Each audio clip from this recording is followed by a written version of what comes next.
How do you feel when you're getting a new manager? Is their life going to be better or worse with that person in charge?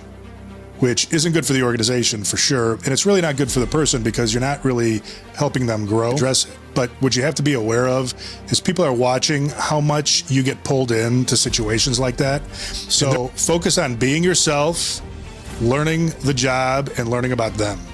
The lesson for leaders here is don't overreact to dramatic behavior or negative behavior.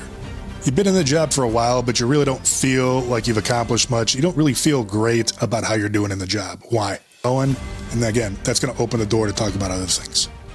How do you feel when your boss gives you a goal and it's something you could care less about in the job? How about a goal that's something you're really interested in? Two very different feelings, right?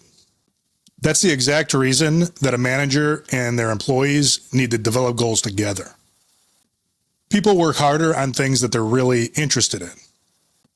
Sure, there's things that just need to get done, but the more that a manager and their people can align interests with what needs to be done, the more powerful combination it is, the more people are going to be enthusiastic about what they're doing, and the better result you're going to get. But if you assign a one-size-fits-all goal to the team, or several of them, you might get what you need, but you're not going to get much more than that. So have a good dialogue on what interests both sides and what needs to be done, and work to align those two. Because people are going to appreciate having the input, and you're going to get a better result in the end. When you see your boss overreacting to drama in the workplace and paying a lot of attention to the people causing it, how does that make you feel? Probably something going through your mind is something along the lines of fair treatment or unfair. Like, why am I busting my butt, but John gets 90% of the attention because he's complaining about everything? The lesson for leaders here is don't overreact to dramatic behavior or negative behavior. If someone's like that, get them one-on-one and let them get it out, talk about it. And if something's legitimate, then you got to address it. But what you have to be aware of is people are watching how much you get pulled into situations like that. And they're not going to say this, but they're going to be thinking about the amount of time that you spend with them compared to the complainers. And if all your attention is going that way anyway, it's just less incentive for them to do the right thing and do a good job. Don't overreact to workplace drama. How do you feel when you're going to get a new manager? People are wondering one thing when there's a new manager coming. Is their life going to be better or worse with that person in charge? Think about it. They're not interested in your new ideas and how you're going to make things better. In fact, that's probably something they're a little bit wary of. They're going to assess you on that first and second interaction they have with you, one of them being on the first day. So focus on being yourself, learning the job, and learning about them.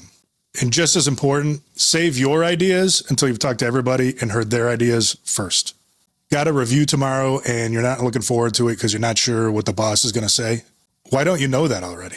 And if you're the manager and you're not sure how people are going to react, then that's why you are not looking forward to the review yourself.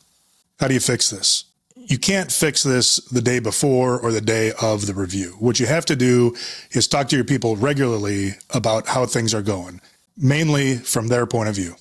Because if you get into a review and you just start talking about how you feel about somebody's performance and you haven't talked about it, it's going to be a pretty negative, bad experience, or people are just not going to say anything.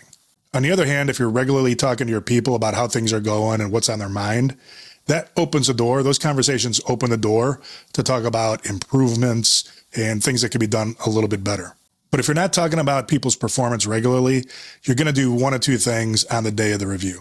You're either going to overinflate the ratings. You're going to tell them they're doing better than they probably are or that you really think they are to avoid the tough conversation, which really doesn't help the person or the organization. It doesn't help the person because you're not helping them grow, learn, and get better. And it doesn't help the organization because you can't really tell who the performers are anyway. Or the second thing is you're just going to dread the review. You're going to come off as nervous. Your people are going to be able to tell that you're nervous, and you're going to start expressing your feelings, and you're going to touch on something that is going to be probably pretty personal, and it's just going to be a bad experience across the board. So get into talking to your people one-on-one, minimum of monthly, newer people probably every other week. And it could be just 30 minutes, have them tell you how things are going. And again, that's going to open the door to talk about other things. You've been in the job for a while, but you really don't feel like you've accomplished much. You don't really feel great about how you're doing in the job. Why? There's a lot of reasons for that, but the one way to get out of it, or one of the main ways to get out of that, is to accomplish something difficult. And in the workplace, it may not even be something associated with work. It might be something challenging for yourself on the personal side. Maybe it's something like running a marathon or getting back in exercise, getting into reading, something like that. But you have to set yourself a challenging goal and surpass it to start feeling better about yourself. And I would say my advice to you is to make it extremely challenging, something you don't think that you can do, but make that reason for establishing that goal a little bit selfish. And the reason is to increase your own self-confidence.